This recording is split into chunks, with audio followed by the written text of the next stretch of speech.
That was really fun. Well, we could talk about it now. I hit the button. So, Mm. you know. Okay, So so what was the ride again? the Rise of Resistance. It's the new Star Wars ride that Disney put in. They put it in Orlando like a year ago, and then they recently put it in over at Disneyland in LA. Mm. And basically, Rise of the Resistance is like I was mentioning before. I don't know if you caught that. That you have to queue up for it, and like we I were did sitting not. down at a okay. You have to queue up for it like 7 a.m. or 1 p.m. We didn't get the 7 a.m. slot, so we were at the park. We were sitting down. We're having lunch, and then 1 p.m. ticks over. Well, my brother is over there, um, in the app on his phone trying to get us all in there, and he's kind of away from everybody. And then the entire restaurant starts to break out into cheers as people are getting into the ride. And my brother starts to walk over like stone face.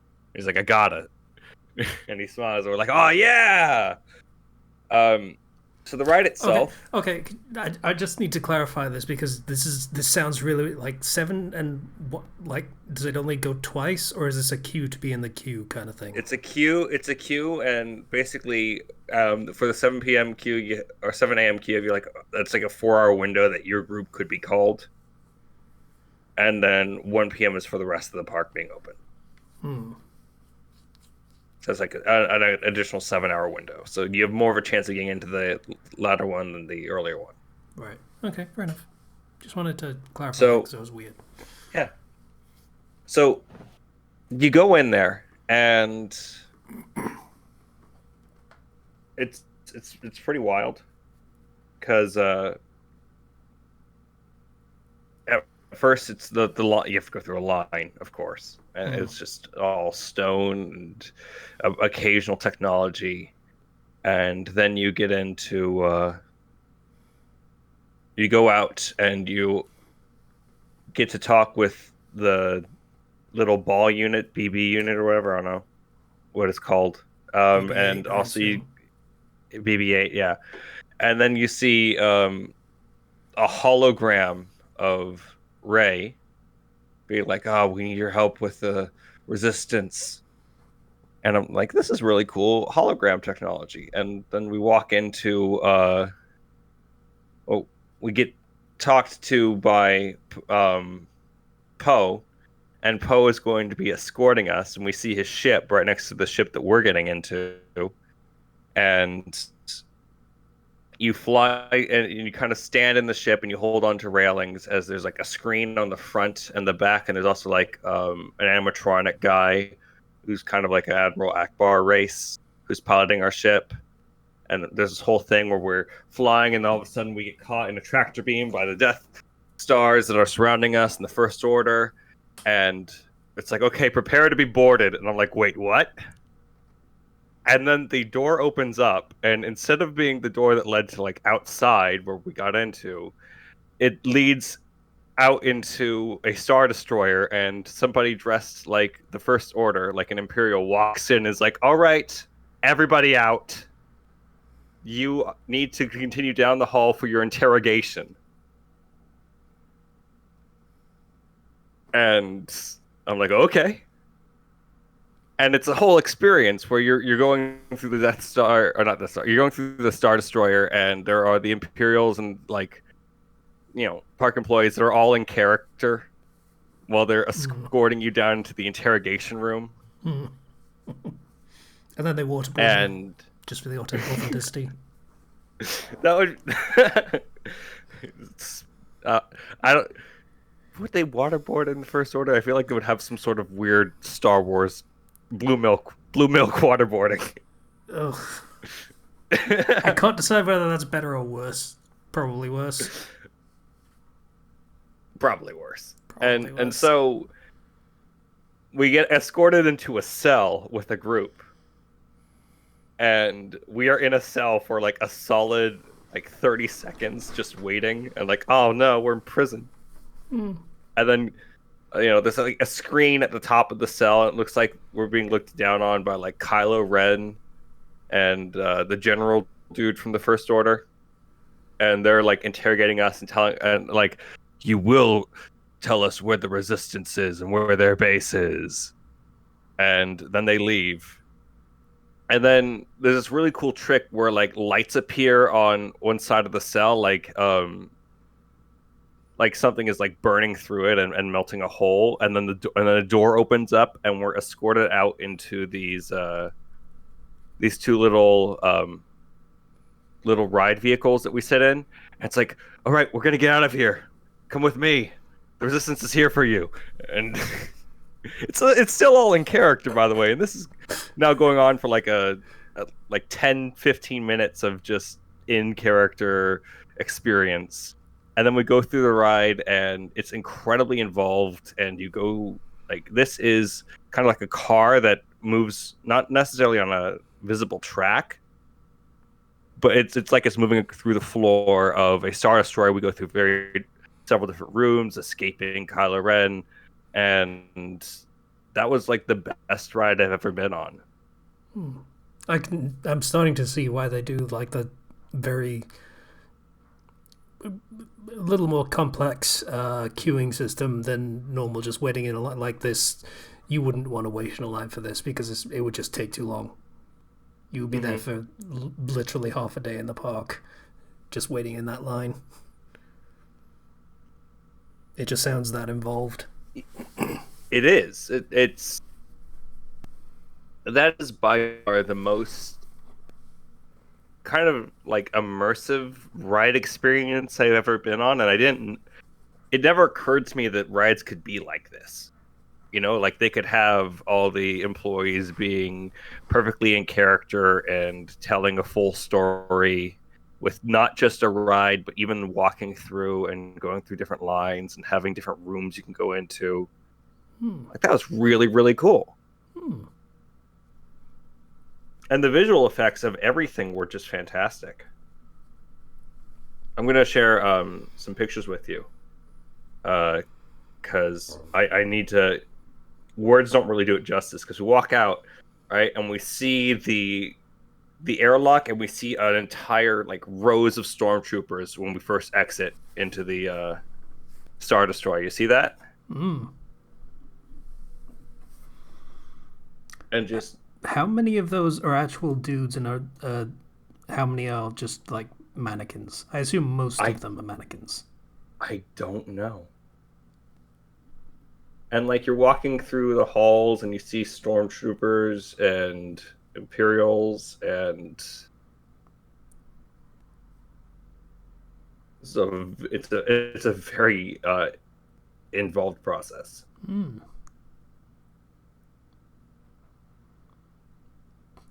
So yeah, it's a shame that the new movies are bad, and I don't like Rey. Yeah, well, yeah, the Resistance needs your help. I need your help. Well, you seem to be doing pretty okay on your own.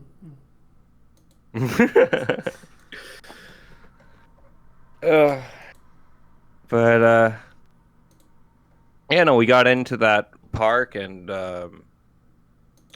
Star Tours had like a freaking 5-minute wait, so we went on Star Tours real quick, and they did the whole thing where it's now C-3PO guiding you through everything. We went on the Millennium Falcon ride, and my mom... So the Millennium Falcon ride is you have 6 people. You put into a group of 6 people. 2 people are the pilots, 2 people are the gunners, and 2 people are the engineers. The pilots, one pilot controls up and down, and one pilot controls left and right. The gunners, you can either choose to be manual or automatic with your weapons, and you just basically hit a button to shoot and to kind of aim. It's a very awkward, unintuitive way to be gunner, but whatever. And then the engineer basically just pushes a few buttons and sits back and does nothing. So obviously pilot or gunner is going to be the one you want to be, and I've been on that ride before, and I was a gunner again this time, and I accidentally hit auto, which meant I couldn't manually control my aiming, which sucks. Because last time I ran out of time to decide, and it just selected auto for me, and I want to manually aim. Gosh darn it! Anyway, so my mom was controlling up and down. Hmm. My mom doesn't understand how controls are inverted when you're flying something, Ugh. and as you are in a ride while you're doing this, it will go up and it will shake and shake really hard if you crash into something. We crashed a lot. I don't think it's, it was because like when you crash, it's not just like, oh man, we're like getting a lower score or whatever. It's like that physically hurt me. Hmm. Please stop. I don't want to do this. Please stop crashing. Oh my goodness. I feel like if one person could control all the directions and another person could, I don't know, control the brakes and the boost, that would be a better way to handle this. Hmm. Oh well. Oh well. Uh yeah, it was we went on a lot of rides because we went to two parks. We went to Disney World's Magic Kingdom, and then we went to frickin' um, Hollywood Studios. And Disney World's Magic Kingdom is pretty trimmed down because it is like Disney World is basically just four parks. They took everything and split it into four parks. Hmm. So like all the Star Wars stuff is in Hollywood Studios. Okay. Well, that's. I can't decide whether that's better than just having the whole park be a park. Like some people don't want to go to certain places, I guess, and that's probably easier for them. Yeah, nobody wants to go to Epcot. Yeah. But no, it was like Magic Kingdom was just like, ah, yes, nostalgia. These are all the rides I remember from my childhood. Hmm. And then you go over to uh, Hollywood Studios, and they have the new Toy Story Land, and that's really really cool because everything is built out of toys in that area to Hmm. make you feel like you are toy sized, except for one thing, and that is the like 25-foot tall Woody that looms over everything. So basically, you entered a world where Woody is God. Yes, and he scares me, and he Oh, says okay. things as you approach. There's a snake in my boot, and then you realize he is 25 feet tall, so what the fuck does that snake look like? Ah!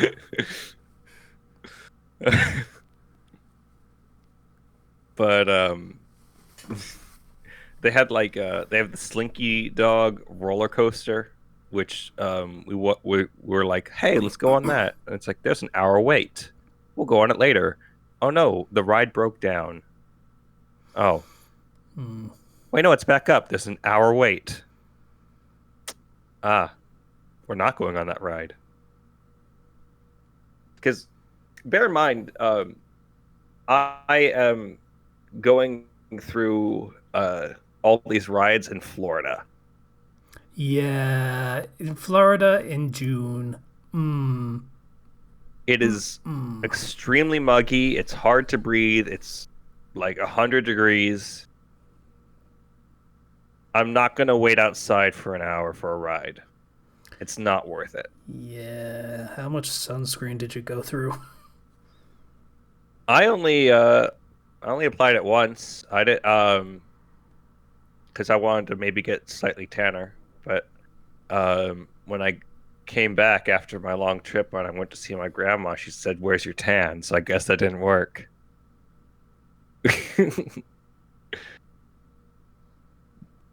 I hate uh, you but sometimes. God damn it. But yeah, it was a really fun trip. Although the like part of the reason why we went to Florida to begin with is because my grandma has had a timeshare there for like over a decade, for like a long, long time. And this is going to be like the last time we go to that timeshare. And yeah, no, the standard of quality for that timeshare has really gone down. I'm glad I'm not going again. Oh my gosh.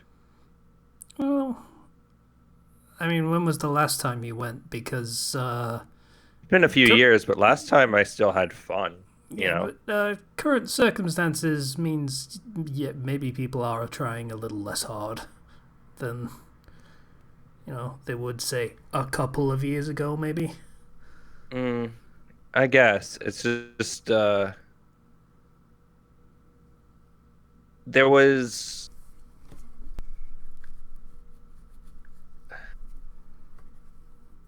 there were like no events that were of any interest to anybody, and when like they had like the dive-in movies for one night, they just said dive-in movies are canceled because of weather when there was no weather problems, and they just canceled a lot of things because of weather when there were no weather problems, or closed down places to eat because of weather problems when there were no weather problems. So I don't know if it's just like, are they on a skeleton crew or um what, but I assume they like, are on a skeleton crew just for yeah. logistical reasons currently. So, well, I mean, like a timeshare is a bit different from like a hotel because you're paying for that all year round, Hmm. Well, I and mean, it's not like, you're paying to have a slot that you can take at some point during that year. You're not really paying for it like the whole time. That's why it's a timeshare. mhm. But So like, it's not like the place was empty. There were lots of people there. Um, just not a lot of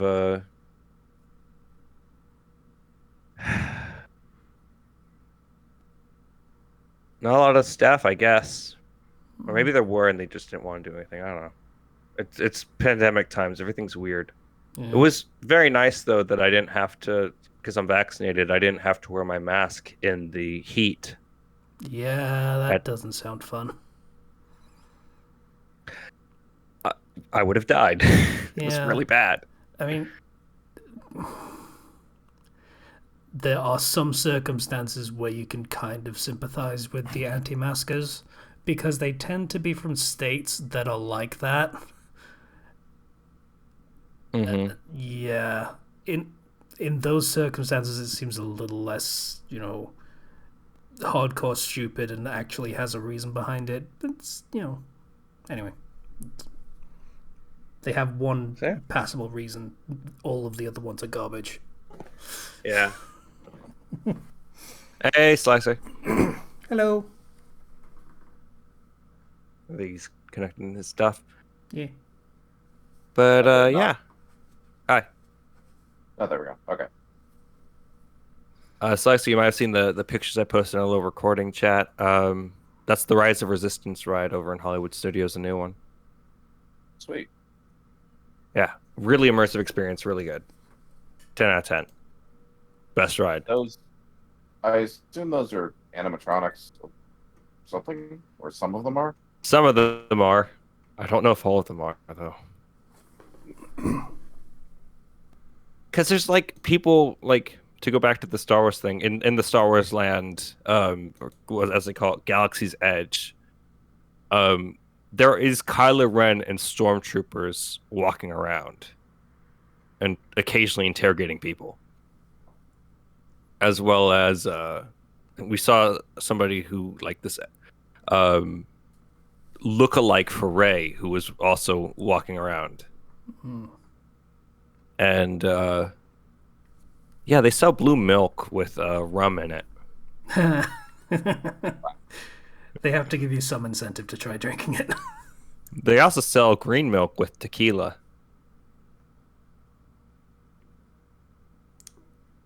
Okay. So you Didn't have, even realize they sold alcohol at parks.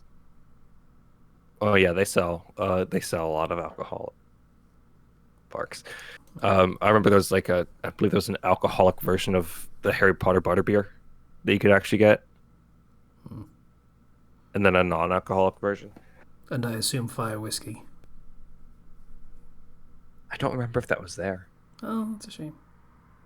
It's been a while, but Oh, I did want to ask how many people decide to be chuckle fucks and go like, yeah, I'll totally tell you where the resistance is and everything in the interrogation. You know there's going to be some teenagers that are like, yeah, I'm going to be a rebel. I'm going to go against the grain with this whole thing. there weren't like I think everybody was a bit too taken back by just how much of an experience it was to be cheeky about it. Mm. It was really interesting. 'Cause it's not every day you get boarded and brought onto a Star Destroyer and then interrogated and thrown in prison. It's not every day. It's not every day you get to sell out Ray either. So, you know. You know what? That's a good Also point. fair. That's a good point. Okay. I'd be thinking about it. That's all I'm saying.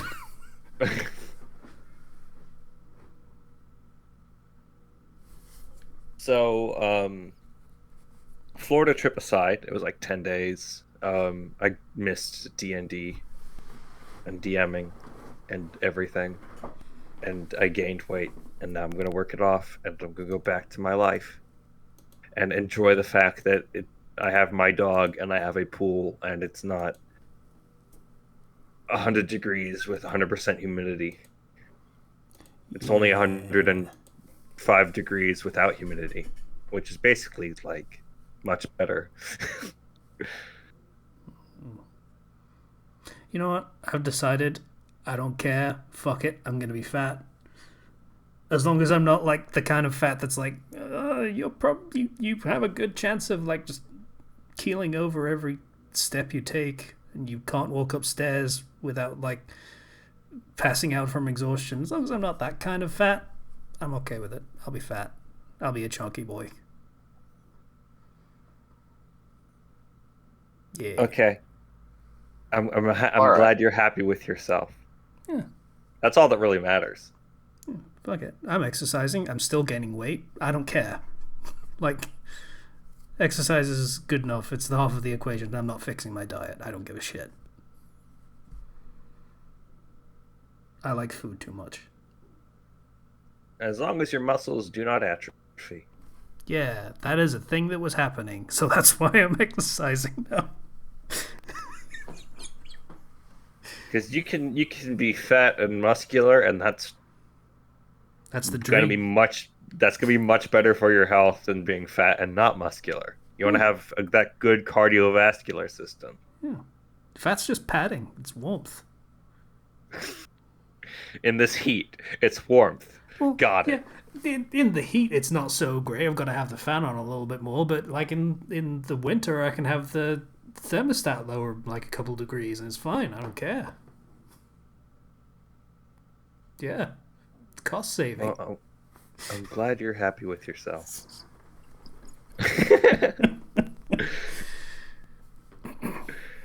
So,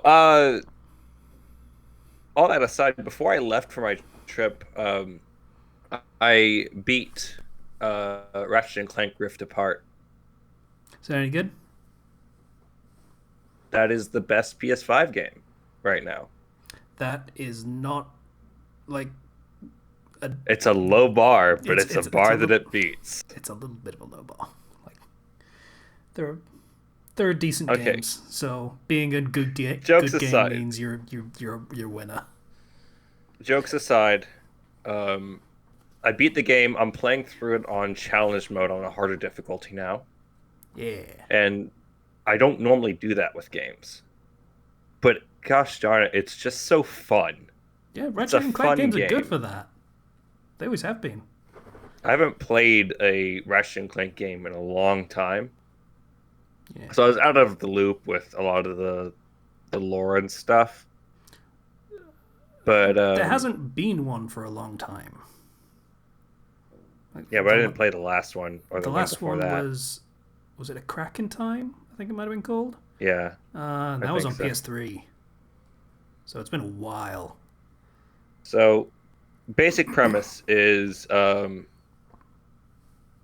you're at a sort of there's a festival being thrown for heroes and for Ratchet, and Clank has prepared a gift for Ratchet, and that is that Clank has prepared the Dimensionator, which will allow Ratchet to search through dimensions to find the other Lombax as his people, Yeah, because he's the last of them. yeah. However, Doctor Nefarious crashes the party, steals the Dimensionator, and in in a shot that Ratchet takes, he kind of breaks the Dimensionator, which causes it to open all sorts of portals, and eventually they get sent to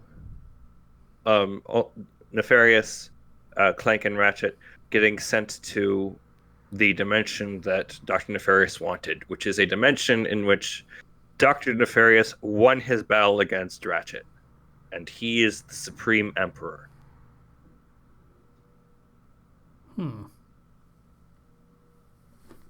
And then the Dimensionator explodes, and all the dimensions are destabilized, and that's the explanation for the mechanic that lets you basically latch on to dimensional rifts and then move through them.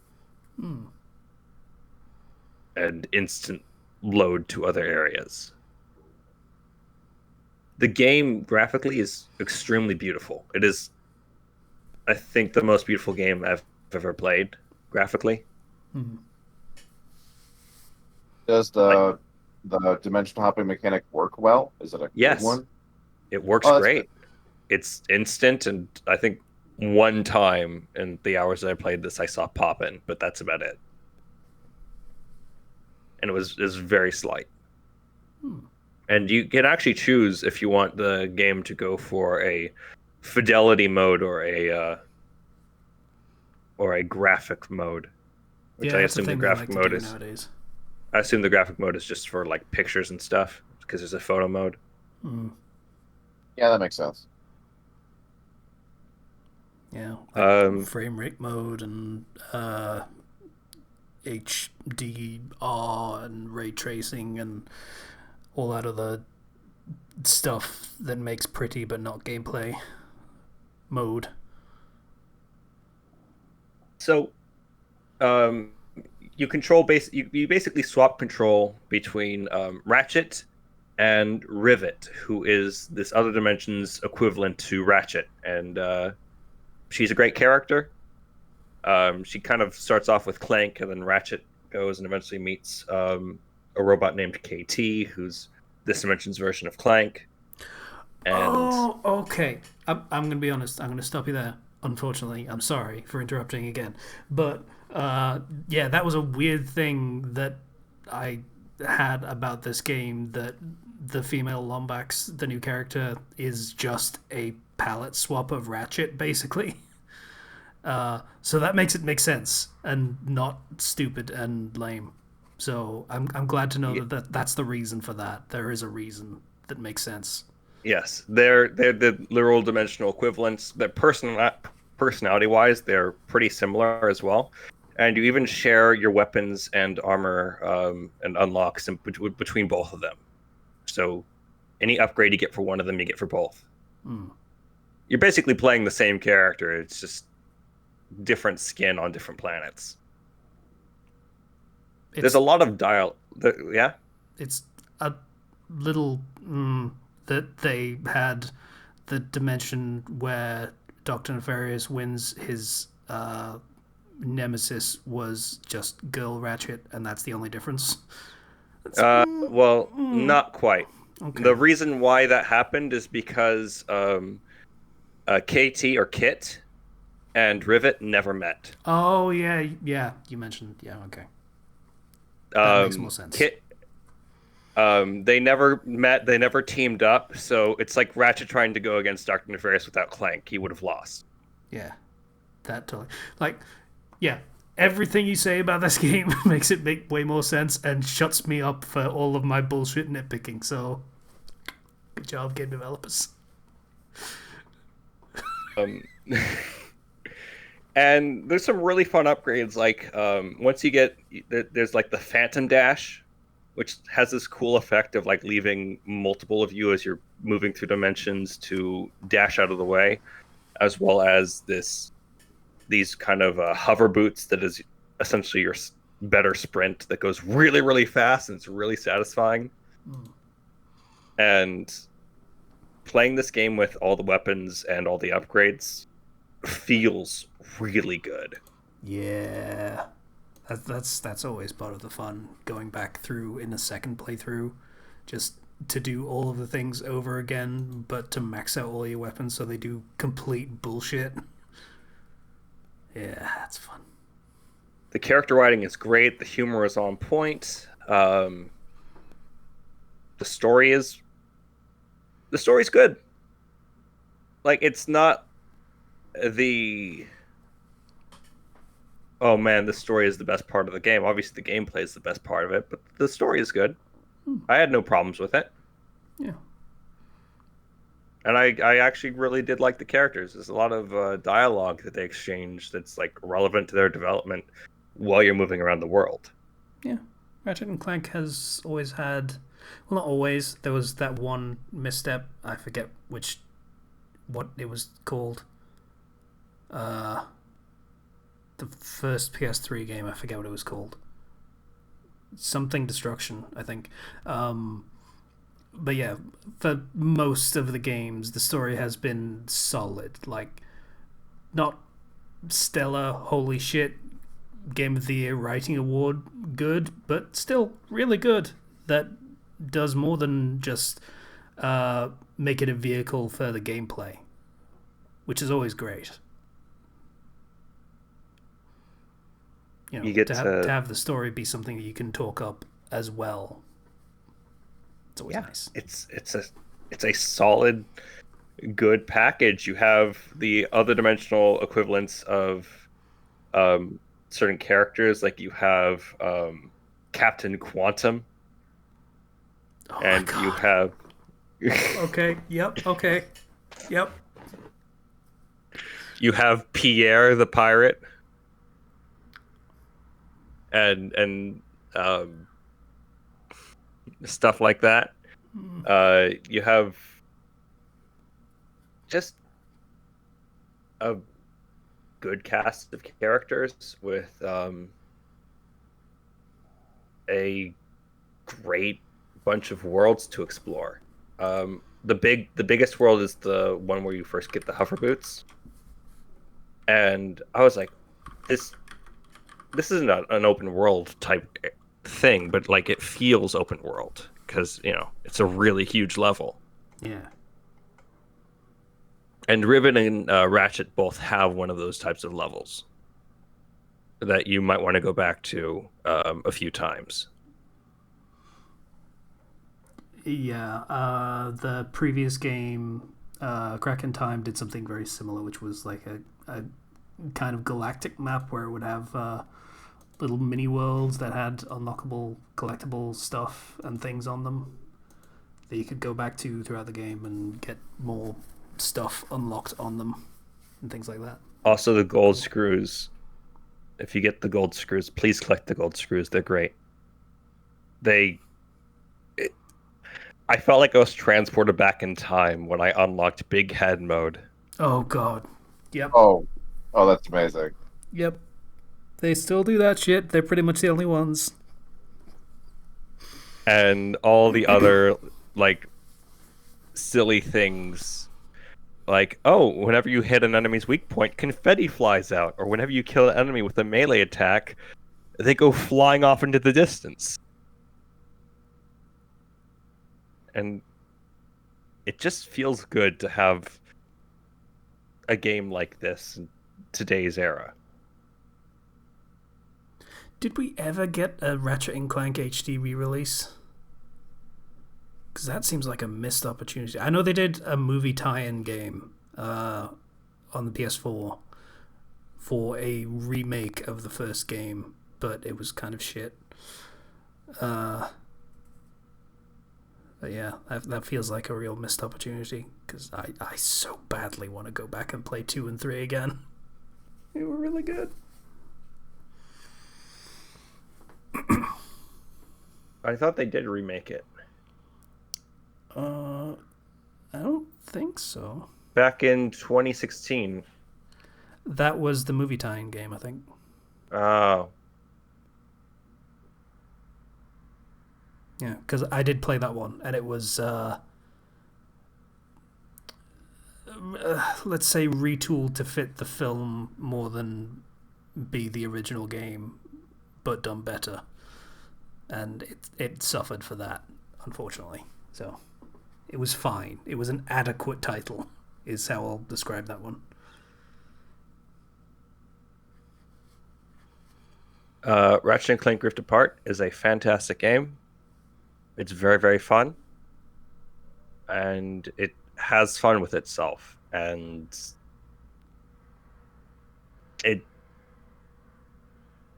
literally, again, I felt like I was transported back in time.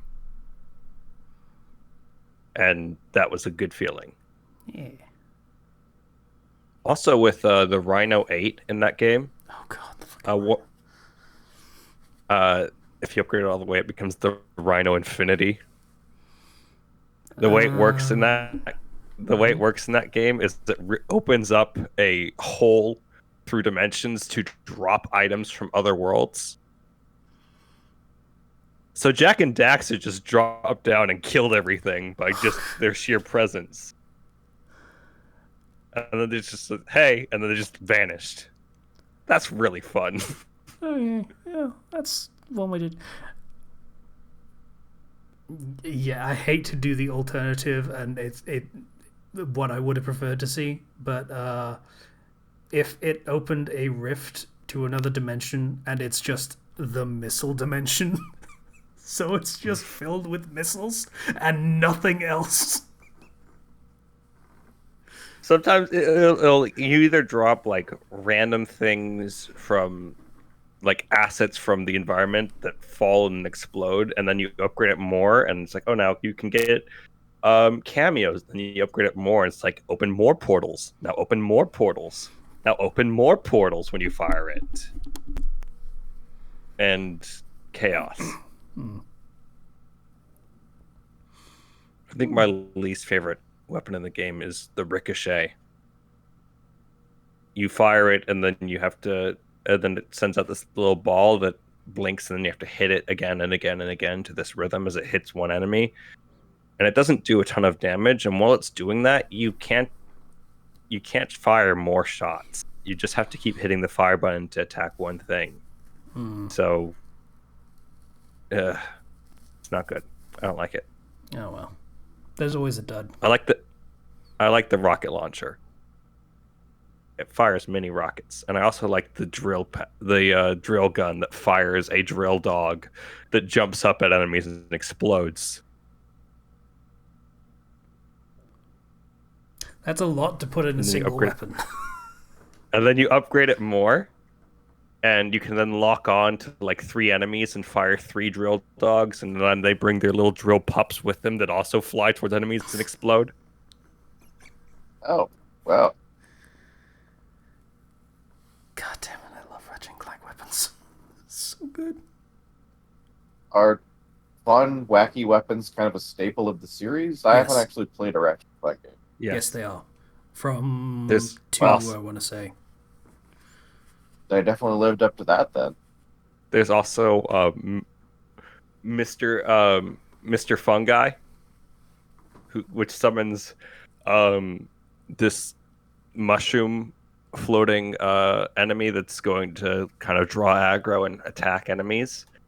And he's like, you all ready for a fun time? Because, he's a fun guy.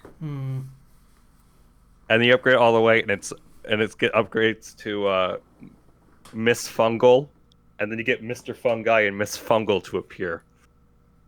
It's silly. It's a silly game. Oh, fun guy and fun gal.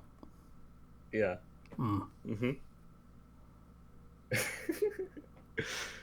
Fair enough. Can't really argue that pun.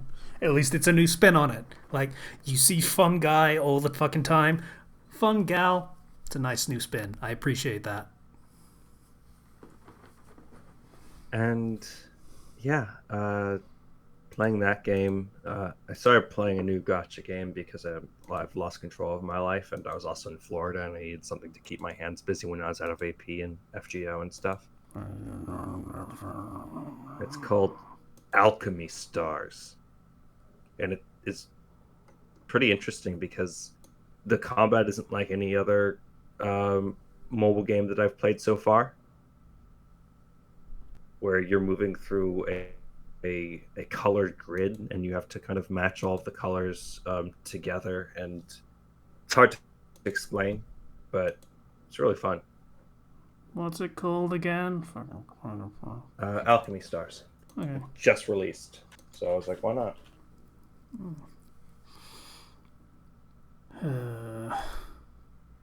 Is it fun? Yeah, it's very fun, and I like the story a lot.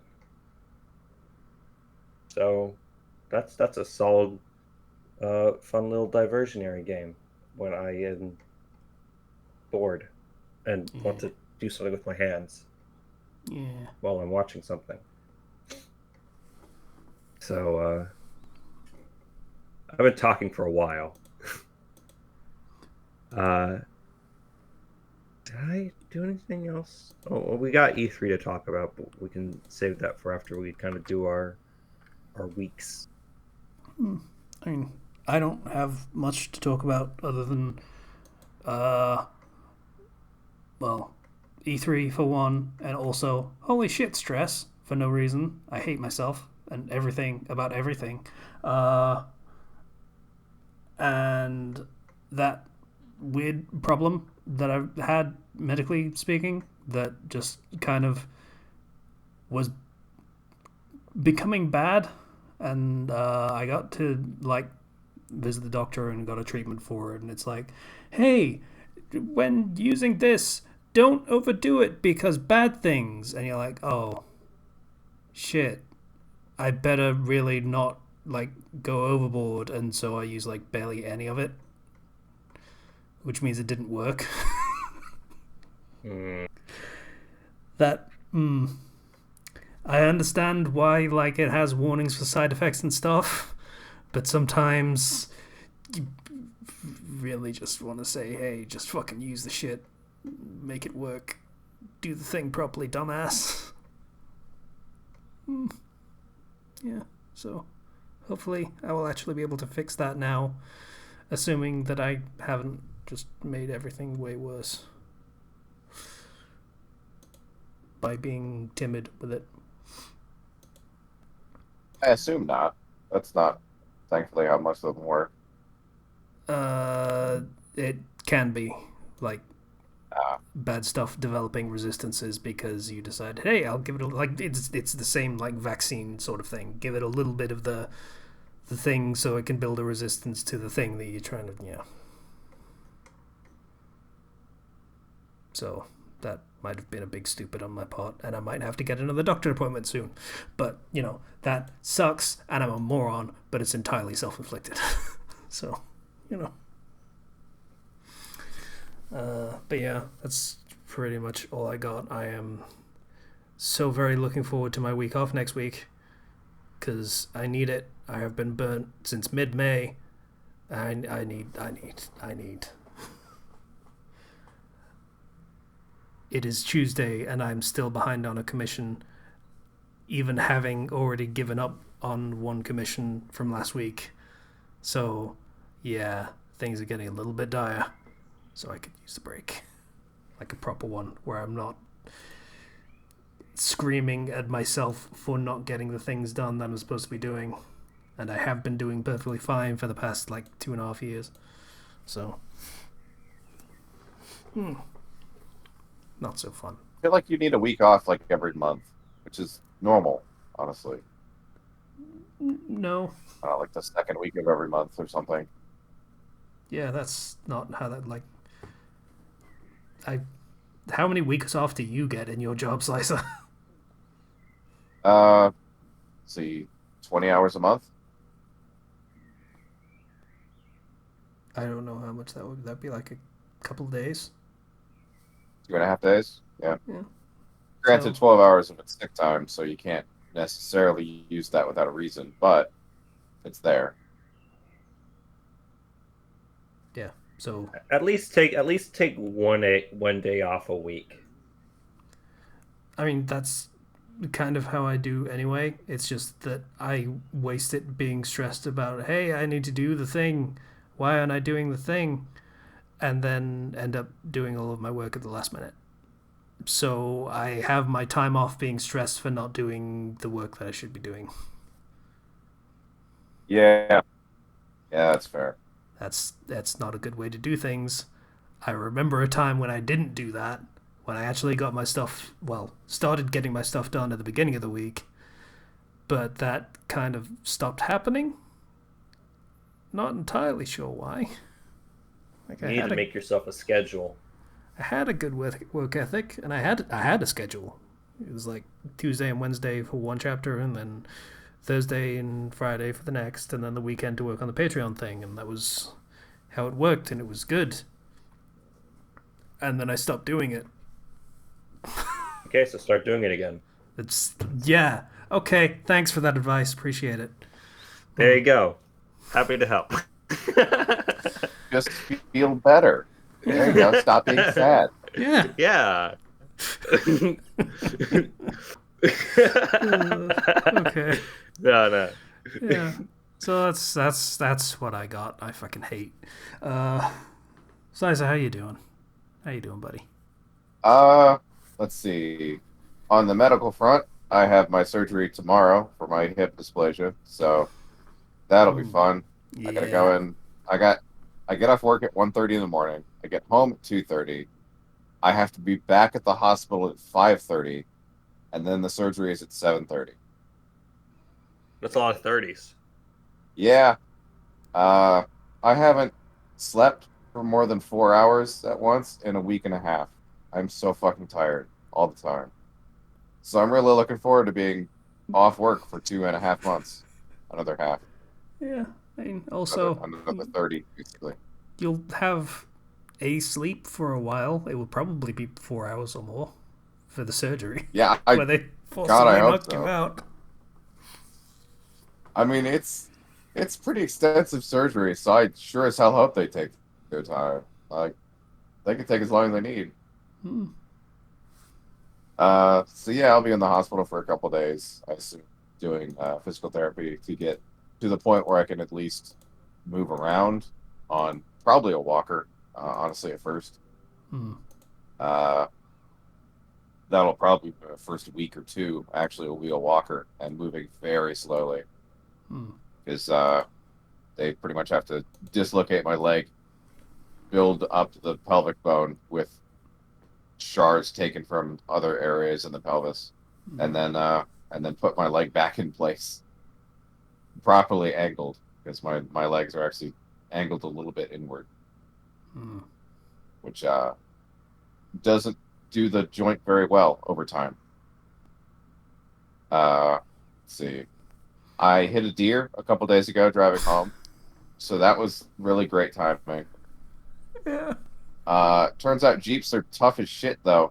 It barely did anything. I hit a deer going 75, like a full-grown deer, and it barely affected my car. Well, at least that's what I thought until I actually, dropped it off at the mechanic, did the insurance stuff and everything. It turns out there's a aluminum plate that like guards the engine, basically, like an internal bumper, essentially. That bent clean in half, like bent really far inwards, and basically pushed everything back like an inch, which in cars is bad. That's real bad. Everything is in a very specific place for a very specific reason. So my car was leaking a fluid, and I thought it was wiper fluid because it was like most of the damage was right where my wiper tank was. And the car drove. I managed to drive it 20 minutes home, then 20 minutes back to the mechanic in town the next morning. It turns out it was leaking transmission fluid. So if that tank had ran dry and I'd driven it again, I would have totaled the car. So that it's really good that I got that, squared away immediately, while it still had some fluid left in it.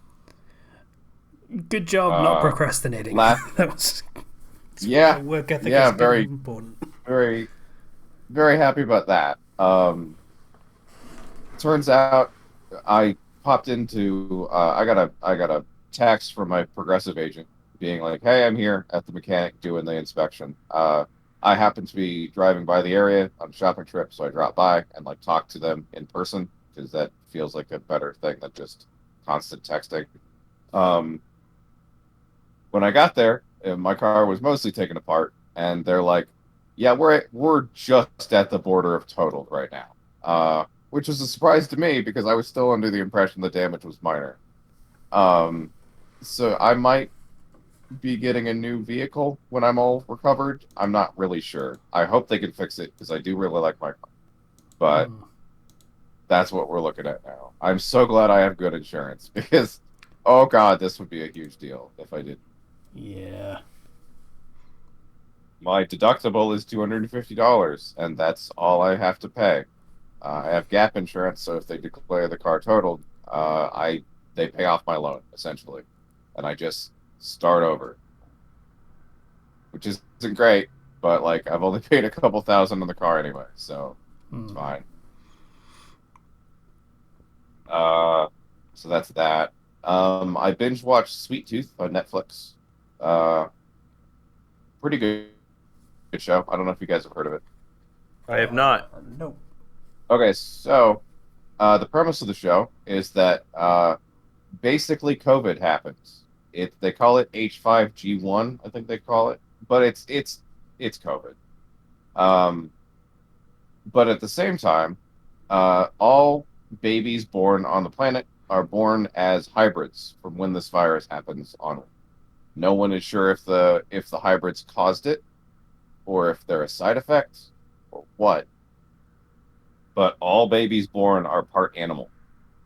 Like the main character is part deer, so he has deer ears and antlers. Oh dear. Yeah. Oh dear, indeed. Still kind of wish I could ban Zero from the server. Just reinforcing that desire. That's fair. No, it's not. It's very unfair. Agree to disagree. So the main character's dad basically hides his son away in the woods for, I think it's 12 years. And so as the world falls apart, they're safe for at least that first 12 years. Then some stuff happens, and the main character boy, whose name I unfortunately forget now because it's been 2.5 weeks since I saw it, goes out of the world and does things. It's a little grimdark, I'll admit. It's kind of a depressing show in places. The main character is a naive and constantly hopeful boy, and so you see the world through his eyes, and it is very good. I definitely recommend Sweet Tooth on Netflix. What else did Oh, right. I played and beat Resident Evil 6 because I never actually did that. I played a little bit of it, and I recoiled in horror. Yeah, I only beat one of those. There's 3 campaigns. I only beat one, and it was the Jake one, where you go and just punch zombies because I thought that was funny. Yeah. Yeah. there's a significant amount of zombie punching in that one. Also, I think For it's no 3 and a bit campaigns. It does the last chapter thing, if memory serves. Yeah, it's got an Ada campaign, so Oh, fucking course it that does. I hate definitely that shines a character. light on a lot of the. In fairness, it is actually warranted in this one. Uh, they clone her, quote unquote, and so the good Ada tracks down and kind of shines a light and illuminates a lot of the actions that the evil Ada has taken throughout the other campaigns. Uh, Which one is supposed to be the good and which is the evil? Evil is the new clone. Good one is the one that's existed so far. And sold the Las Plagas to Wesker and caused the entirety of Resident Evil 5. Gotcha. Yeah, pretty much. Yeah, neither are great, Good but Ada. yeah, Yep. yeah. So one thing I noticed on top of just being absolute fucking garbage, like Oh. the games are bad, obviously, but most of the campaigns are full of so many QTEs and borderline QTEs that are just not called that. That most of the time you die, it's instant because the game kills you. Oh, you didn't run fast enough in this section because you got stuck on an Oh, enemy. You die. I'm remembering that now. Oh, the boss just stun locks you to death. Oh, you're dead now. There's no dodge button, so get good, I guess. Here's the thing. If memory set, like, I'm going by memory from things I heard about this game because I didn't fucking want to play this shit. There actually are a lot of functions in the game that the game just straight up doesn't tell you. Like Oh yeah, absolutely. Yeah. like Chris's campaign, he has some sort of dodge function. I can't. I think there was a thing where you can lie prone and then roll sideways. Was a thing that you could do in his campaign, and it doesn't tell you that anywhere. Yeah, the melee button works differently for every character.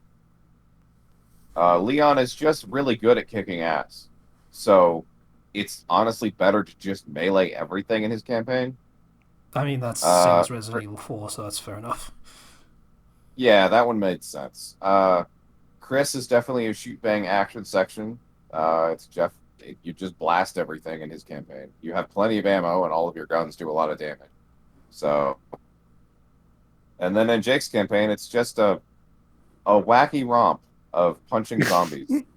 It's so silly. I love it. There's not even there's not even a reason for it. Like he There's doesn't no have reason. powers. He does, actually.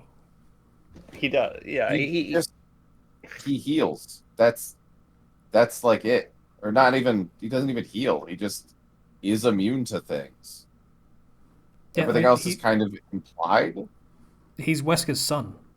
He's got the same I'm kind of aware. weird genetic bullshit that he did. Yeah, but there's it never. there's Maybe I missed some notes or absolutely something, but no reason for him to punch enemies and to not use guns. yeah, like maybe I missed a note or something, but they don't mention what his powers are, so they're just kind of whatever the plot and gameplay calls for. I think they wanted him to be the new thing, and yeah, Yeah, that didn't work. that doesn't happen when your cool new character, when your new Poochie is attached to the shittiest game in the series. And I include things like Okay, so dead aim and shit in that as well. that's fine. No, one of the issues I noticed while I was playing it was while I was playing Leon's campaign, which is the first one I did, is I watched all the cutscenes and everything like that. Like I didn't skip any content. And Leon knows things from the other campaigns that he has no reason to know. He's a And it's secret very blatant. agent. Maybe he did. No. It's very. I forget what it was now because my mind is already blanking out the game. But like he just knows information from the other things that like is actively happening now. But he's also cut off from all resources. Like he can't call Hunnigan because he's a felon, uh, and things like that. Like he shouldn't know this, but it's actively happening right now, and he hasn't talked to anyone about it. It doesn't make any sense, and that's true for all the campaigns. I started picking up on the other ones too. So it's bad. It's just so bad, and I can't believe that it exists. And the reason that Jake is probably not popular, one, is because the game was just terrible to begin with.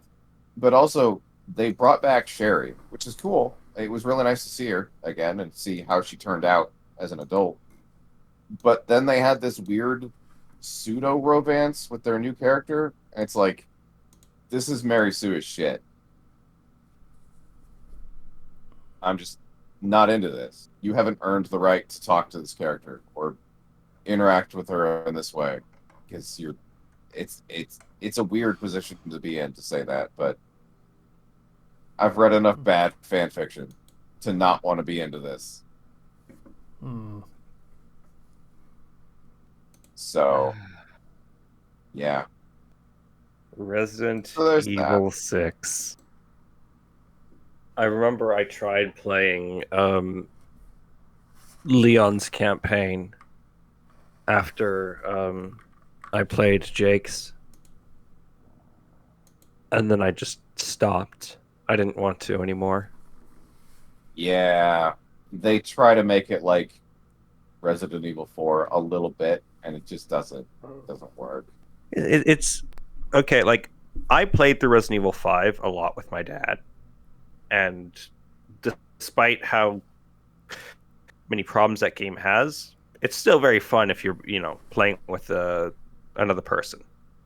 Yeah, it's still a fun game despite its It's flaws. fun playing solo. Like it's flawed. It's very obviously flawed in a lot of very visible ways, but it was still fun at the end of the day.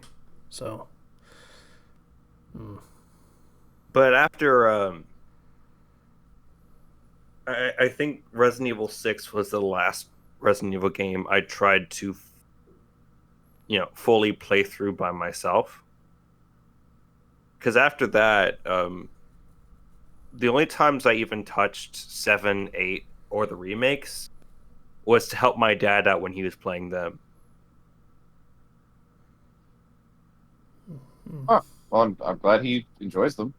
Yeah. Yeah, he loves them. But it's just Six left it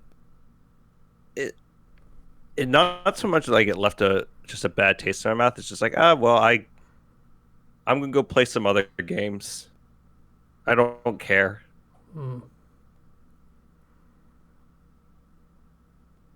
don't know. I feel like Capcom with that series have fallen into a pattern of, hey, we'll do this thing and it's a new idea and we'll do it until it stops being a thing people want, and then we will reinvent it entirely in a completely different direction, and then we'll do that until it is no longer what people want.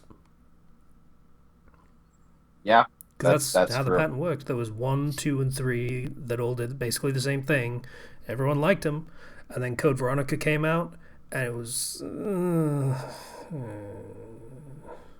I enjoyed it. It was still successful at doing what the original, like the early Resident Evils did, but it was very much lackluster compared to them.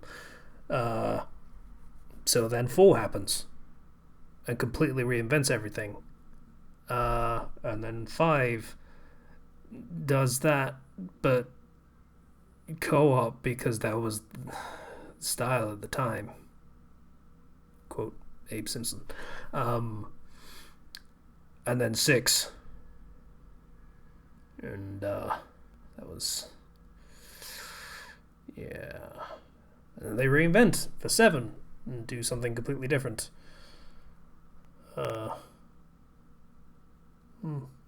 Yeah. It's working for them. Give them that.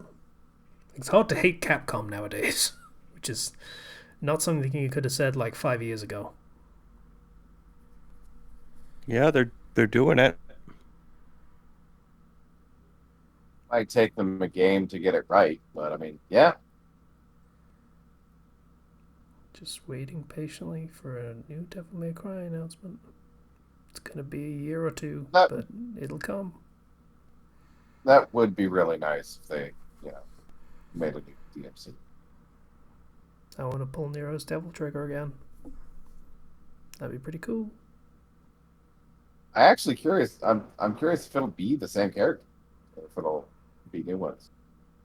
I'm assuming it'll focus on Nero more than anyone else.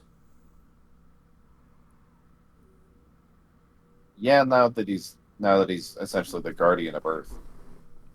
Yeah.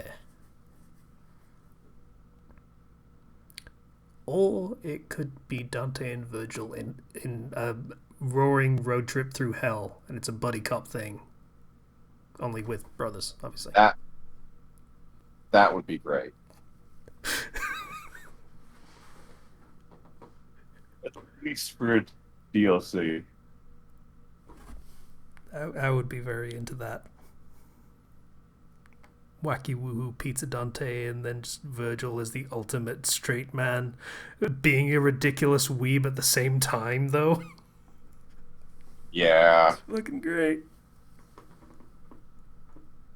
I think he would be. I think that's full on Chuny at that point. It's not even weeb. Yeah. I mean, is it Chuny when you actually do have superpowers, though?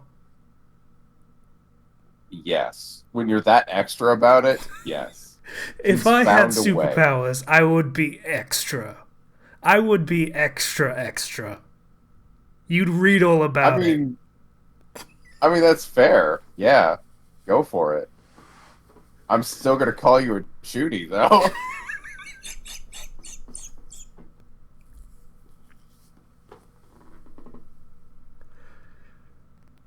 I'm really proud of that read all about it joke. That was really dumb, but yeah. Everybody else knows something, but I thought it was funny.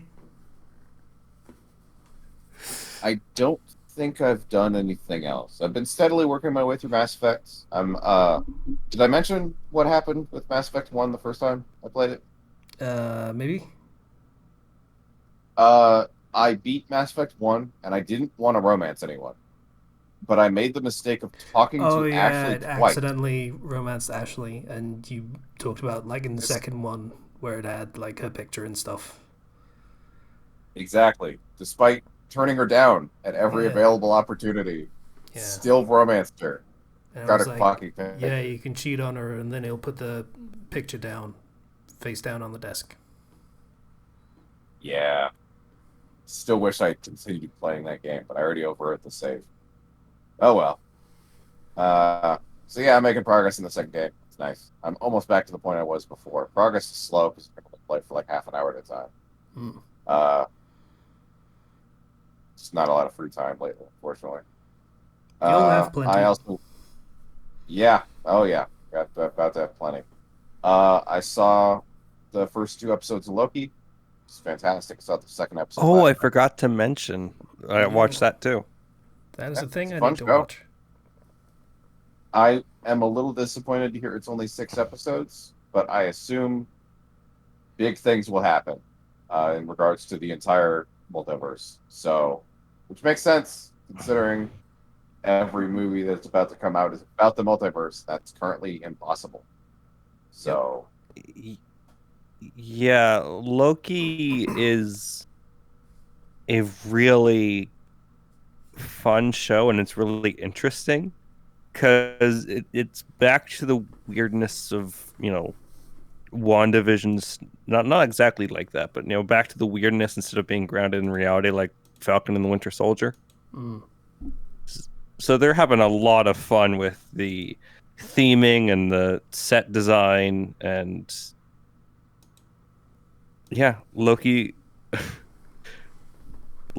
getting a lot of character development, which, like, he's had a lot of character development, but actually getting to see, like, with a focus on him and what's going through his mind is really good. Because again, this is the Loki from Avengers 1, and you can kind of understand him, like why he went as ham as he did.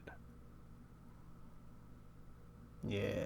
Yeah, I definitely appreciate the emotional and physical beatdown he went through in episode 1 because it was kind of needed to catch him up character development wise with his end game self. Immediately gets humbled multiple times in a row. Yeah. As a result, though, I do kind of want to see him being a badass. We get to see him being smart in episode 2. It's really nice. I'd kind of like him to, do well in combat, at least for a little while, to highlight that, yes, he is genuinely a threat in battle. He's not woobied all the time. He is still, the same race as Thor. He still can take a lot of hits. He's still a god. Well, he's not exactly the same race as Thor, actually. Wait, yeah. He's an ice giant, which Ice is giant. still something powerful. Yeah, Yeah, I actually wonder if they're gonna tap into that for things he can do. I don't know. I think the only time we've ever seen that revealed, of what he can do as an ice giant, was in Thor 2, I think.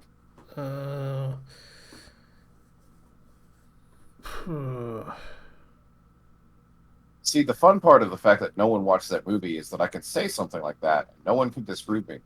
That's I don't true. think you're right because I watched that movie, but I also blocked it out from my mind. So Exactly. So I'm not talking out of my ass. In the first film, they do show Yeah. he is legitimately I think it's frost giant, not ice giant, but I'm not sure. yeah, He is one of those biologically, as in his skin is naturally blue, but he just shapeshifts so it isn't.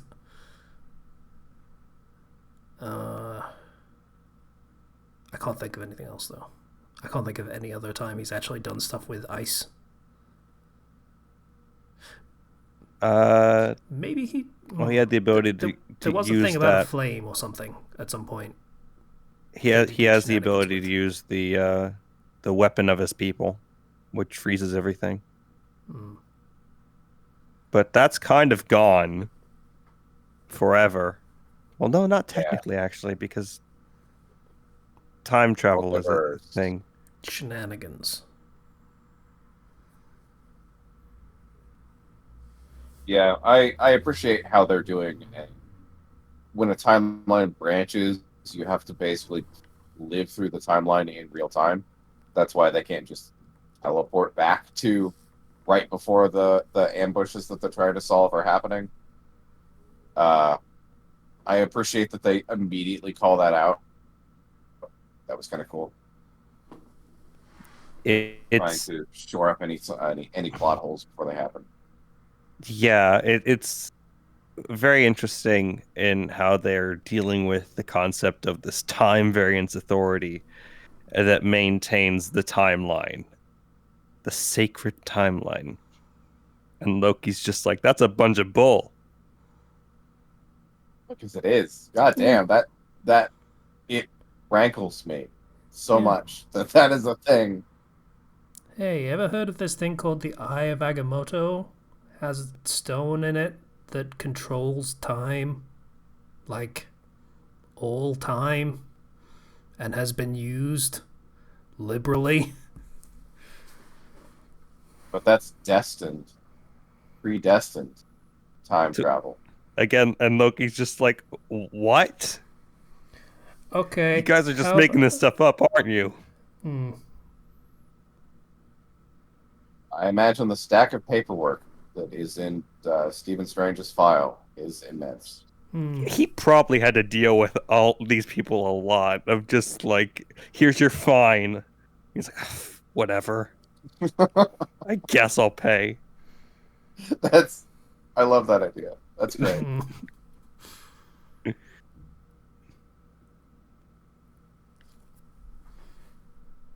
So yeah, I'm very excited to see where that show goes.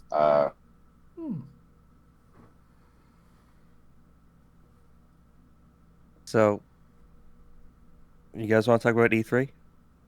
yeah, I think that was my week. So, by all Yeah, means. okay. All right. What a what a predictable E3. Predictable in the fact that because a pandemic happened, there wasn't going to be a whole lot to show. Mm. Because I was on vacation. I didn't get a chance to watch a lot of the other presentations, but I did see Xbox did the thing like they did last time, where they just showed a lot of games and they shut up, and it was good. Mm. Bethesda doing their. They are now very much a Xbox property, which We are means. exclusive Yep. to Xbox. Which means What form of exclusivity are they talking about? It's PC exclusive and for a Xbox couple months or forever? forever. Oh, great. That's terrible. What fucking idiots. Why? They're owned by Because Microsoft now. Like Microsoft wins, they win. So exclusivity only works out for them. that's a good point. Okay. I forgot that they were full on owned by Microsoft. Yep. At the very least, it will still be on PC, so I can still play their games the way I would play them, assuming they end up being games I want to play. That's how that works. I really don't have an interest for Starfield. It it basically went with all of my predictions for what that game was going to be. I expected it was going to be a harder sci-fi than most people would expect. I was 100% right. I was more right than I thought I would be. That shit went for actual legitimate how space flight would probably work levels of science. Or at least something close to it. Yeah. Not sure how that would go with a usual tone for the games they design, but we'll see how that goes. I'm not sure how that's going to work gameplay wise, Mm. It but it seemed very intensive, like traveling planet from planet to planet. So, who knows? well, I'm not going to because I'm not going to probably play this game.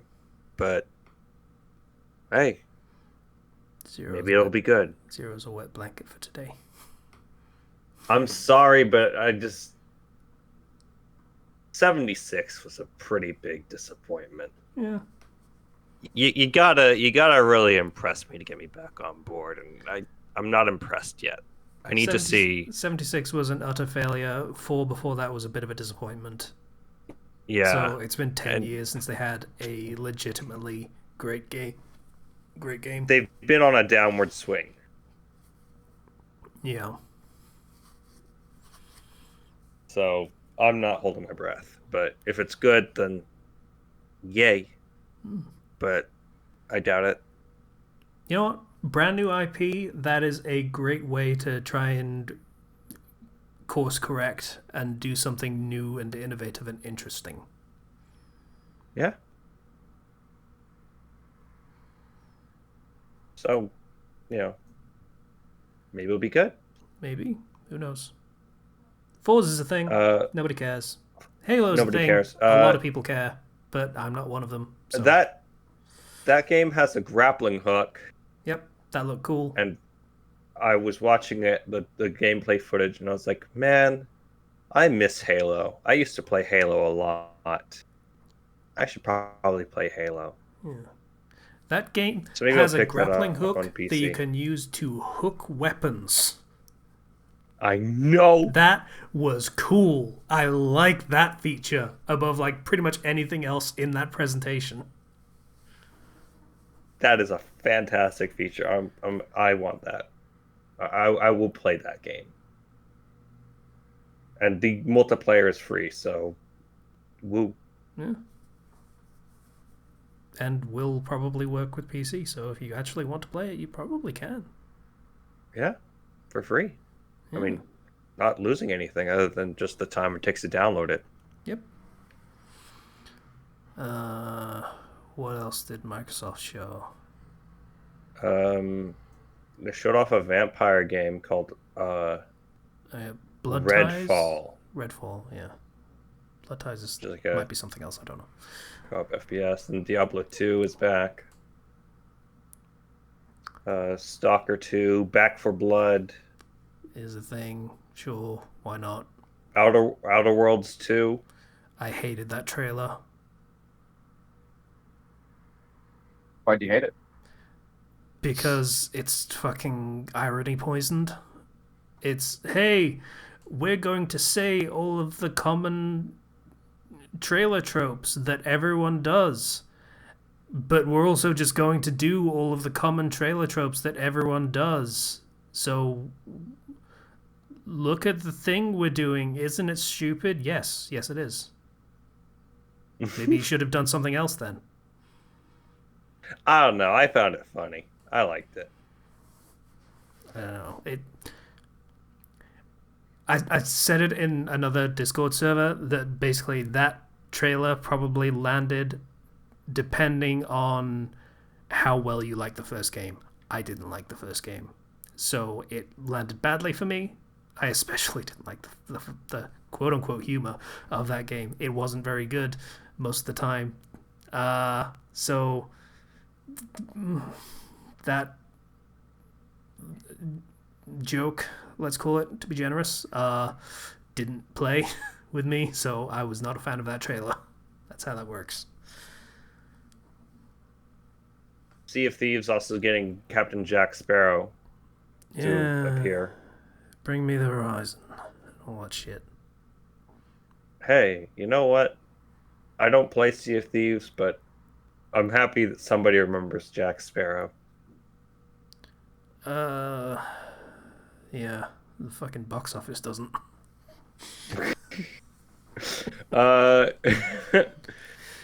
Man. And it was like, oh, yeah? Okay. Yeah, never mind. I was going to talk and be sad about Johnny Depp because he's gone through some shit.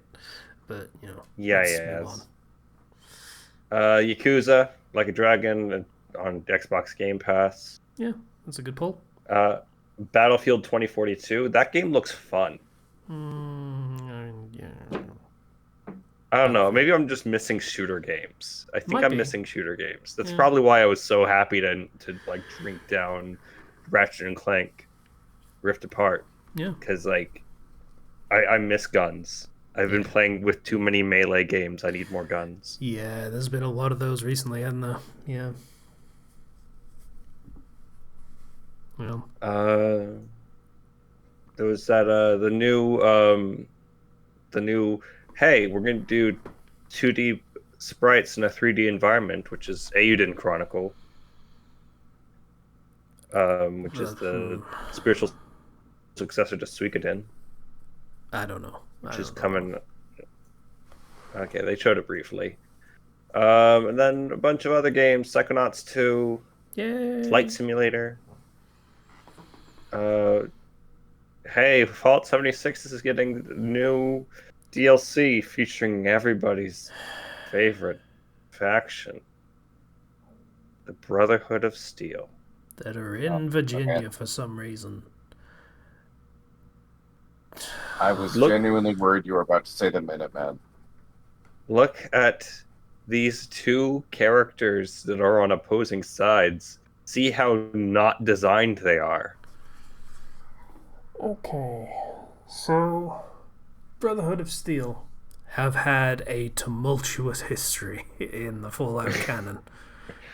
They were a California-only organization. They were mostly dissolved in the first game, I want to say. But they still existed as sort of remnants of the former selves. To be pretty much basically destroyed in the second game. Except they weren't, because then they're totally back on the other side of the continent somehow in Fallout 3, and also now they're good guys. And then in 4, they have traveled once again several 5,000, I want to say, miles. How far is it from DC to Massachusetts? I don't actually know. DC to Massachusetts. Mm-hmm.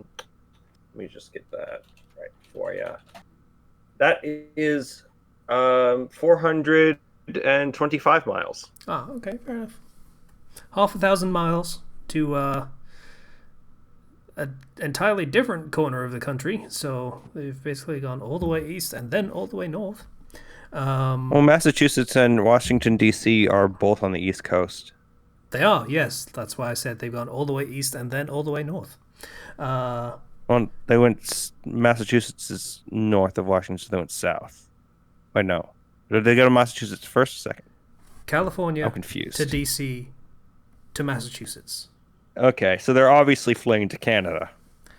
Could be. Gotta hunt down Just all those taking the- synths that were on the fucking railroad to...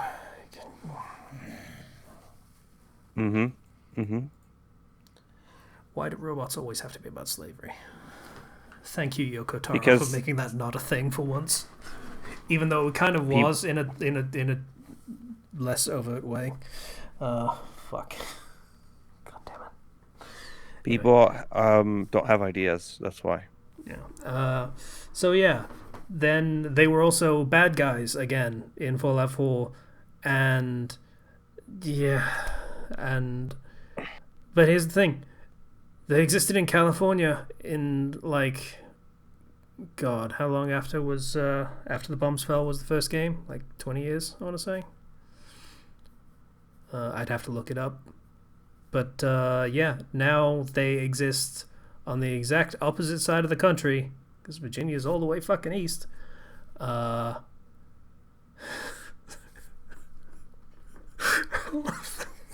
me plot this out for you.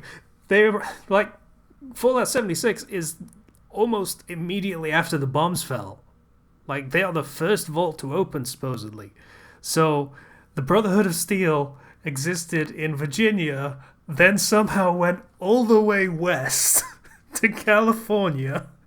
Then, like 100 years later, they then came back all the way east.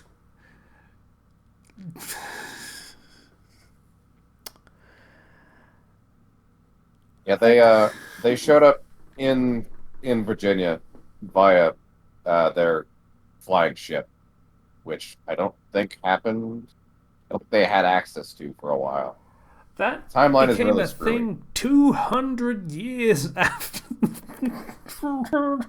Yeah. Yeah, it really doesn't make any sense.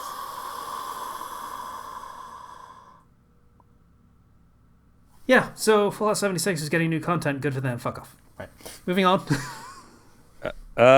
Party Animals is a game where you play adorable animals and then beat the crap out of each other.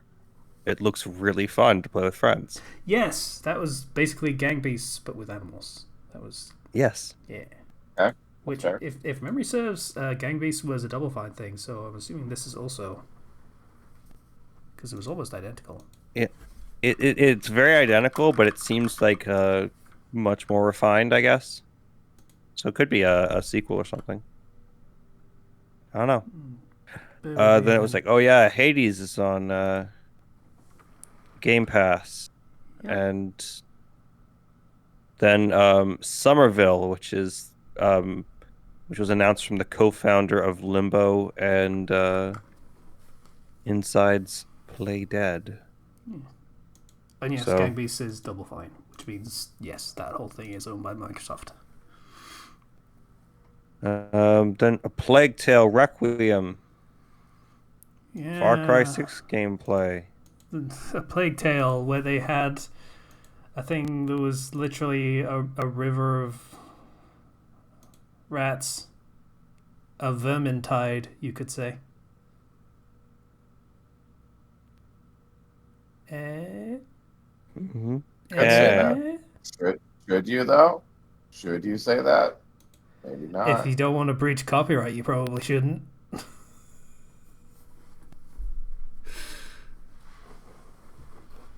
And then there was Far Cry 6. And then Slime Rancher 2 is an Xbox exclusive. And Yeah, then okay. they showed off a snowboarding game called Shredders, which made me sad because it's not SSX tricky. Hmm. Gosh darn it. Play some freaking rock music. Stop being all majestic. Yeah, Throw graffiti on the snow. there was Shredders, and I feel like there were two. There was another extreme sports game that was actually, it was steep but not steep, which actually looked pretty good. I think that was Shredders. Was it? Something with like Yes. a wingsuit flying and stuff. Wingsuit flying? Yeah, where you jump off the top of a mountain and then fly all the way down on a wingsuit and do races. I don't remember if that was in Shredders or not. It's been a while. I feel like there were two different games, and one of them was kind of lame, and the other one was actually interesting because it was a bunch of different extreme sports that would happen on mountains and shit. Like, it wasn't just snowboarding by any measure. So. Well, I don't know what that game is. And then there was the trailer for Atomic Heart, which I still don't know what that game's about. And there's a 2D steampunk or cyberpunk thriller, 2.5D called Riders of the Republic. Replaced. I found it, sorry. Okay, Riders of the Republic? Yeah. Oh. Hey, might try that out. Then there was the update for Grounded where they added a big spider boss. Yeah, and The they game with showed the off the fucking arachnophobia. arachnophobia. Yep, that was good. Just balls. Yeah, And then I remember Grounded's arachnophobia mode was a bit of a joke when it first came out because it was like, yeah, you can make it look less spider-like, and it actually ended up making it even more like evocative of the idea of a spider that terrified people even more than it just being an actual spider. Yeah, it's weird how scary brains stuff. work. And then Among Us decided to announce that, hey, we're getting 15-player lobbies and other things. Did a bunch of updates. Cool. I'm super happy for your very small studio doing so well. If you could make your game go away forever, that would be really nice. I have never hated something more for overexposure than that game. And it makes me sad. Oh, wait. Because that studio is so small, and they got so very lucky with an actual great idea for a game. It makes me feel bad to hate it, but I can't help but do so when all I ever see is fucking sus and Amogus and all that other bullshit, and I just want it to die. You want to play it later? No.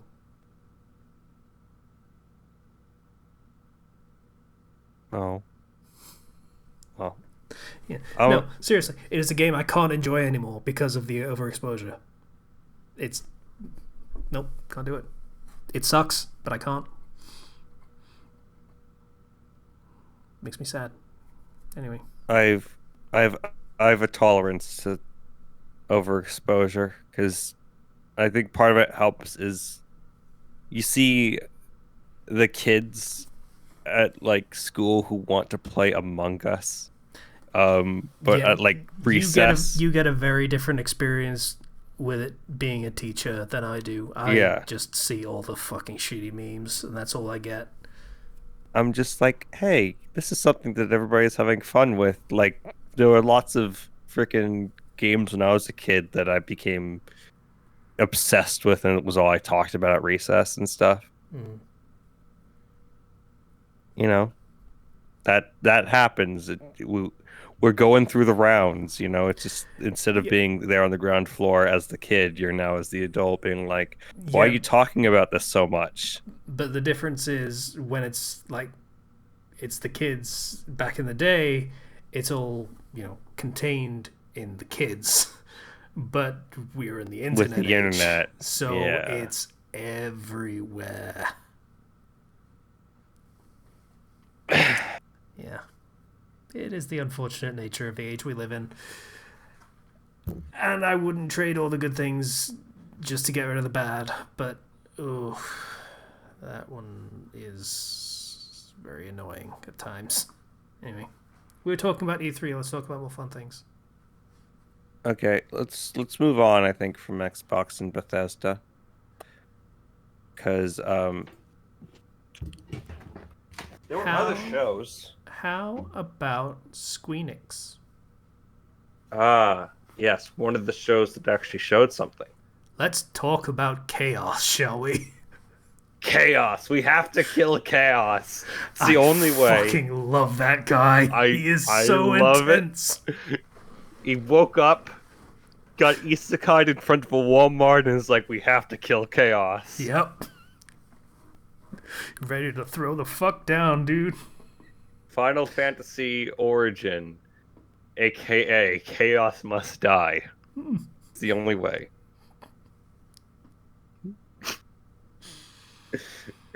it I have yet to play the demo because I was, out of town, but I've heard the demo actually plays very well. So demo plays well, and that fact alone turns it being like, oh, this guy's gonna be boring. So you know what? Sure, let's kill Chaos. Yeah. Let's do it. Oh Let's go yeah. Doomslayer on Chaos. I only just realized what the whole thing with that game is, and that it's like, what was his name, Garland from the first Final Fantasy. That's the whole Yeah. thing. Yeah.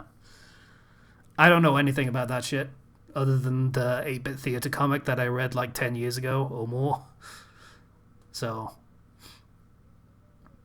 Garland is like, I must become Chaos, and then freaking our main character over there is just like, well, then I guess I have to kill you because you're Chaos. I have to kill Chaos.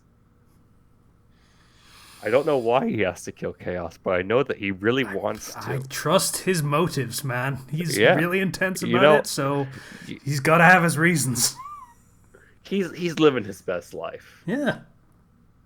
Got to give it 157%. Because 110, it wasn't enough.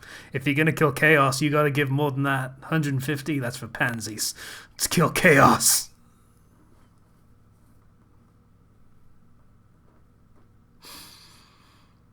Yeah, so that's a fun thing that exists. I forget literally everything else about the Squeenix presentation. That was Show Stealer, is what that was. I had some friends who were pretty disappointed because they didn't show off FF16, and everybody thought we were.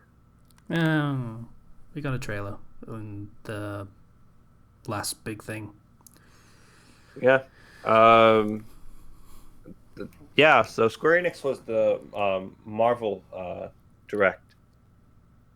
Oh yeah, Guardians of the Galaxy. That looked okay. Spent 20 minutes with Guardians of the Galaxy. You know what? I like Guardians of the Galaxy. I'll play that game. That game looks fun. Yeah, it looked to be doing the last no, not last shit. The Star Wars game from EA, the good one. Yeah. With a stupid title. Mm-hmm. Yeah. It looked to be doing very similar things to how that worked. So. And so you play as Star-Lord, but you have abilities that are basically just the other Guardians. And so, oh man, I don't have a special power necessarily as Star-Lord, except I have gun, but I can hit button to make Drax do a thing. Yeah, you are nominally in charge of the Guardians. Which is a really cool way to integrate like a team-based game, in that way of like, this is a cast that revolves around, the fact that they are a team, and without this is how you do it without character swap of controlling the team. Yeah. I really like that. Um, And then there was Avengers and no one cares. there was Avengers. There was Babylon's Fall, which is games as a service. So Yeah, I don't remember much about that. I remember finding it somewhat intriguing. I forget why, though. As I say, Chaos stole the show. Chaos stole the show. Devolver had a nice show. I didn't watch that one. It's pretty fun. They showed some good games.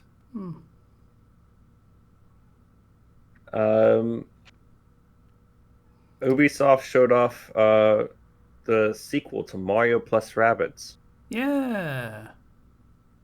Featuring Rabid Rosalina. Rabid Rosalina was pretty good. Super chill. Just, doing what Rosalina, except not, would do. Yeah. The other shows were all just kind of crap. Except for one. Are you going to talk about Nintendo? Yeah.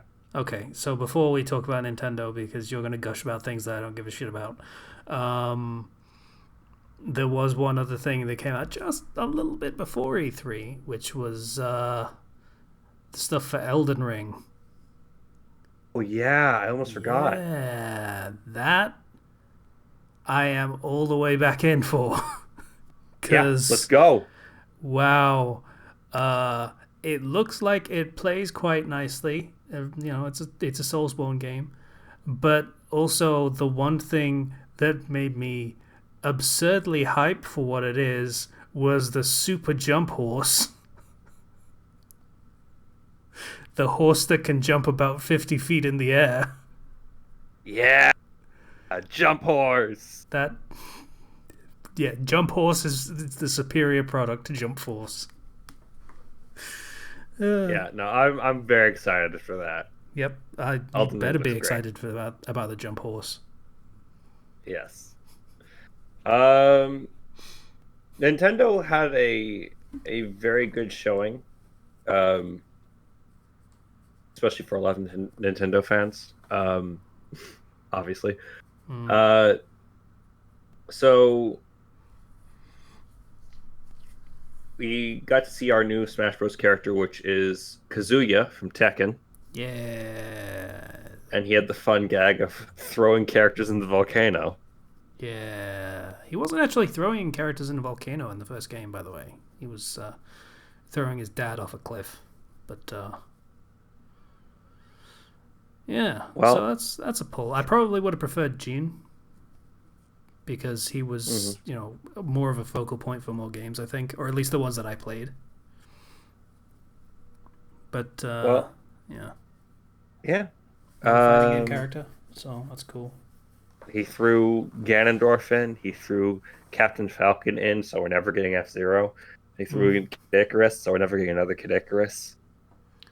He tried to throw Kirby in, but Kirby is a god slayer, so it's not going to happen. Yeah, I mean, yeah, can't argue with that. Like, that is literally how his gameplay works. You throw him off the cliff and he just flies the fuck back up. That's what he does. Many have tried to kill Kirby. Unfortunately, he has hundreds of lives. And 5 jumps.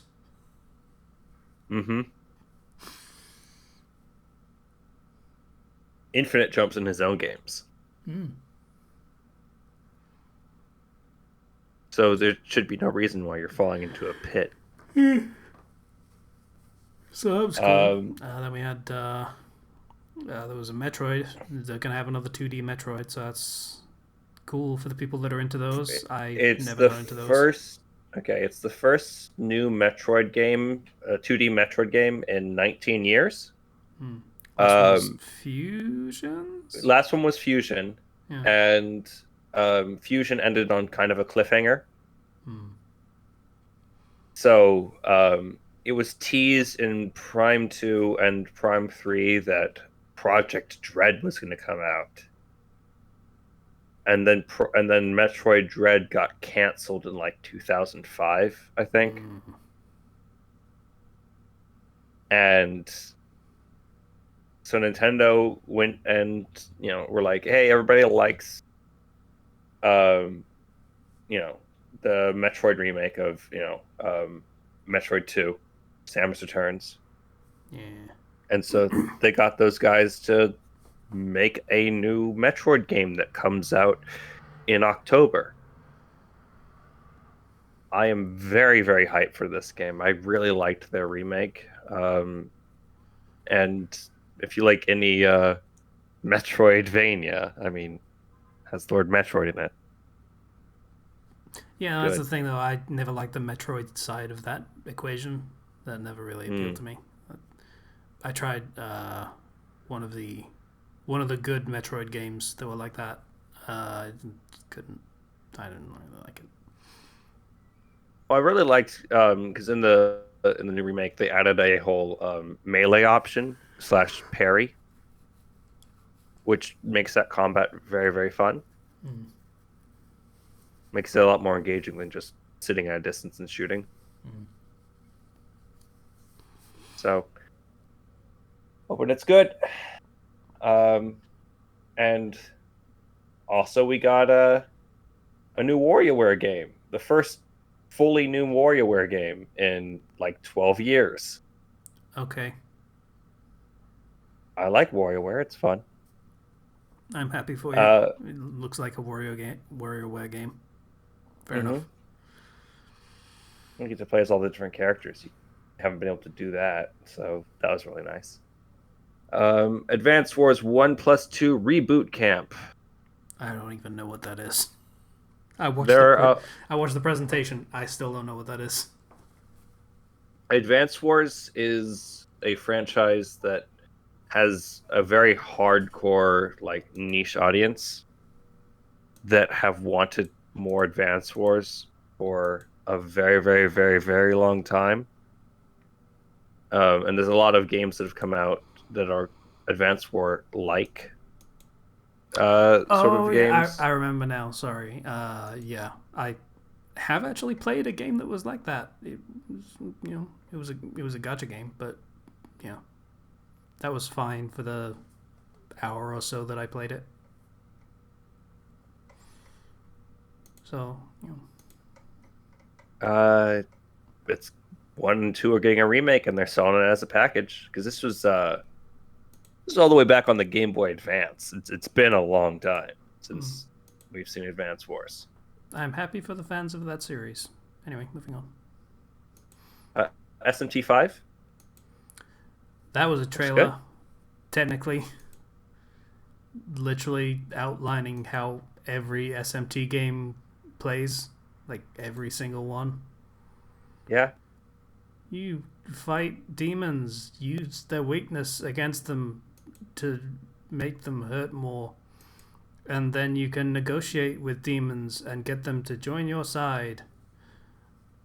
And then you can fuse demons, like it's literally just a beat by beat of every mechanic of SMT games for some reason. It was really dry and bland. Didn't say anything about this game in particular. Except you're a dude with gigantic blue hair. Okay. Sure. Blue hair and a long blue energy sword. Sure, I'm down for that. I like that design.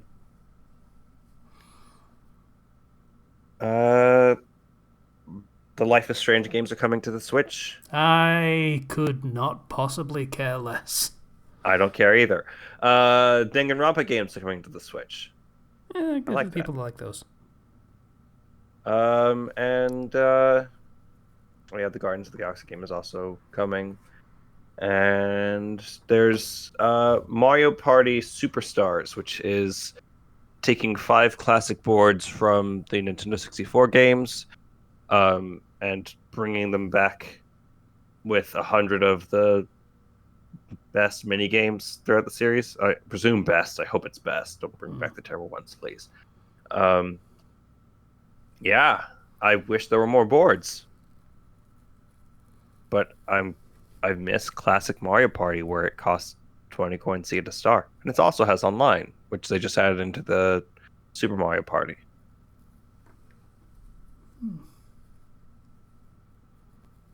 I like Mario Party. Yeah. It makes me happy. Hmm. And salty. I was so salty. I was playing it with my before I went on vacation. I played it with a few friends on 2 different occasions, and one occasion I was like, "Yeah, I'm winning," and the other one I was like, "I have so much salt," and I lost really, really hard. I lost really, really hard to Dawn. But another friend I was playing with, I stole his star and just ruined his entire game and made him extremely salty. So that's Mario Party. Yeah, that's how that works. Um, Talked a little bit about the Zelda stuff coming out, which was oh yeah, Skyward Sword HD is coming out. Nobody cares. I'll play that game again probably. And because then go ahead. You want to get it out of your system. I've been holding myself back. They showed off the new trailer for the sequel to Breath of the Wild,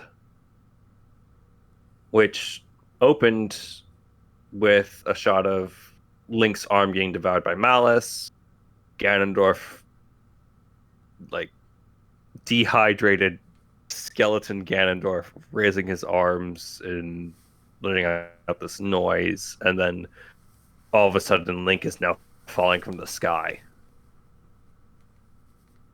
and has a new arm.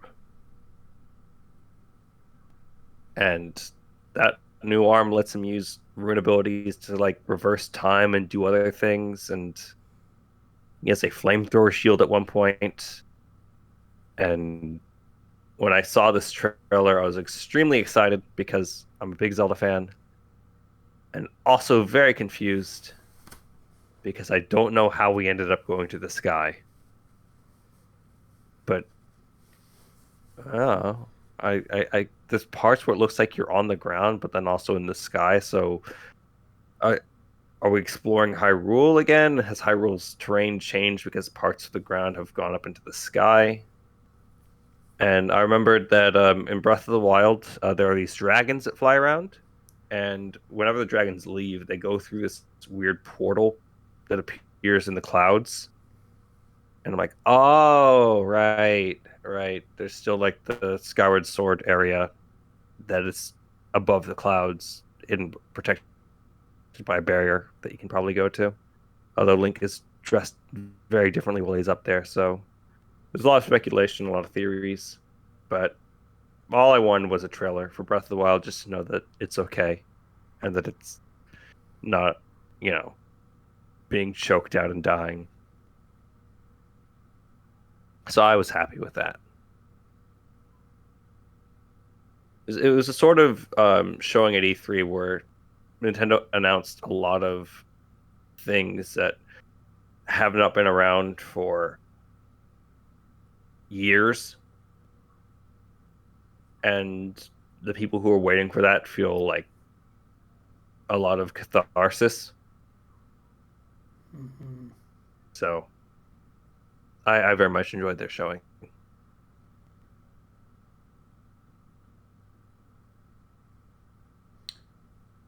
I don't think there were any other showings. There was no Sony because they've decided they're better than E3. There are no shows that mattered. EA didn't do anything. They're doing it next month.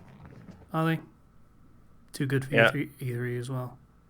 Well, guess Yeah, they what? delayed I'm going to their thing forget that the thing exists because they didn't do it at E3. That's how that works. There was Gearbox, which had nothing. There was yeah, Bandai Namco, which I don't did that even have anything? I Oh, don't remember anything. Gearbox did have a thing. They're making a Borderlands thing that is a fantasy instead of uh, sci-fi technically. And it's based on the Oh. Tiny Tina DLC from Borderlands 2. Yeah, okay. Capcom had nothing. Take-Two literally had nothing. Uh, yeah. A lot of the other showcases just had nothing. So most of the time when he threw us up, it was, wow, I'm gonna stop watching for right now until something else comes. Hmm. I didn't miss much by being out of town. Yeah.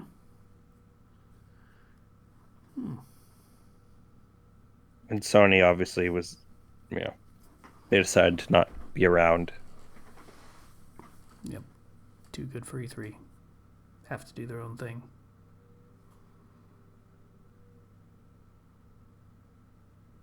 One thing that was clear to me is I don't think I mentioned all of the games that Nintendo showed, but like they have been Nintendo has been really, really quiet about all of their projects. So they announced a bunch of games coming out this year that we had no idea about, which means to me at least that Nintendo is still at least considering E3 to be a very big event as opposed to Sony and other game studios. Hmm.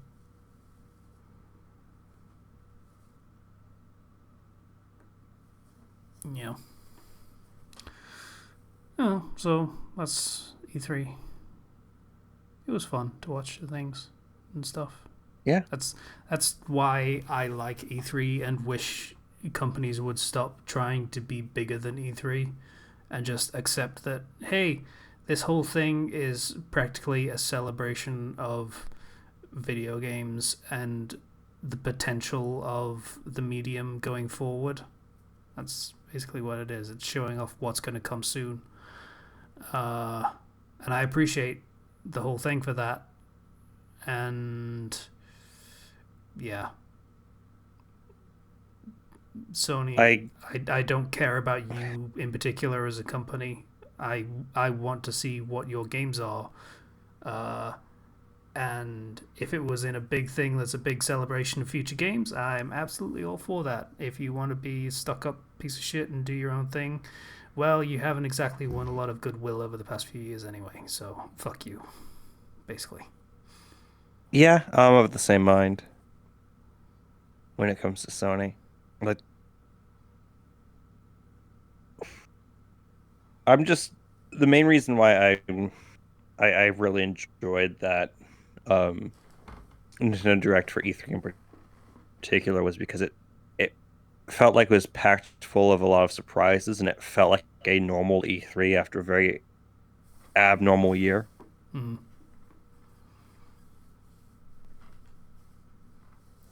But Sony's just gonna be like, no, we're not gonna show up. We don't have anything to announce. We don't have anything we want to show right here at E3. We're gonna Yeah, do sure our you own don't. thing. You're gonna do your own thing in a month. Yeah, sure. Go for it. Because I'll watch the trailer, and I won't give a shit about the rest of anything else you say. they have games, but like they don't have their.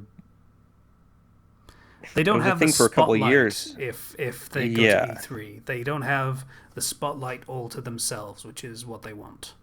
So, because the last couple E3s, they would show off the big games that they have, hmm, and then they'd show those same games off next year, and so on and so forth until those games eventually come out. But they would always have like these are our big things. We're gonna blow everyone else away. When like there are lots of smaller games you can announce that people really really like instead of just putting so much emphasis on these big games and trying to outshine them. yeah. And I realized I think after getting um mocked, I guess, uh for how pretentious they were that Fucking we're gonna hell. do our own thing where we can control the optics. Yeah, that Last of Us thing was an embarrassment. I say that Last of Us Yeah. thing. I mean that Last of Us thing and the 3 other games that were on show. One of those was Tsushima, which, you know, wowed everyone despite the circumstances, which was fair because that game. Uh, but yeah, they really like their big tentpole releases that they have complete control over. They don't like giving the spotlight to other games that they don't have complete control over. Whereas Microsoft Hmm. are more than willing to put on like EA or Activision or all kinds of other smaller developers' games that are just more games that are on the platform that aren't even exclusive. I'm happy to Yeah, do that. that's something I saw with Nintendo as well. Is the funnily enough, the showings that people are talking the most about are the ones that just were like, well, we're just going to show a bunch of games that are coming out for our console to show you that we have games that are coming out, and you might like some of them. Mm, That's nice. yeah. Oh well. Sony will do their thing, and they will earn suffer and sore praise depending on how things work out for them and what the audience There's think. there's so many games that come out on their like on PSN that they just don't talk about.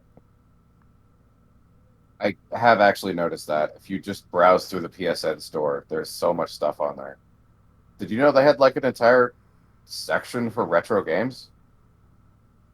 I did They not were on know like that. No, PS1 and PS2. I Yeah, did not know that. I knew they had that on I bought Rogue PS3. Galaxy. I knew that was on PS3 store. I didn't know they had it on like 4 and 5. They just don't talk about the things that aren't the big AAA games.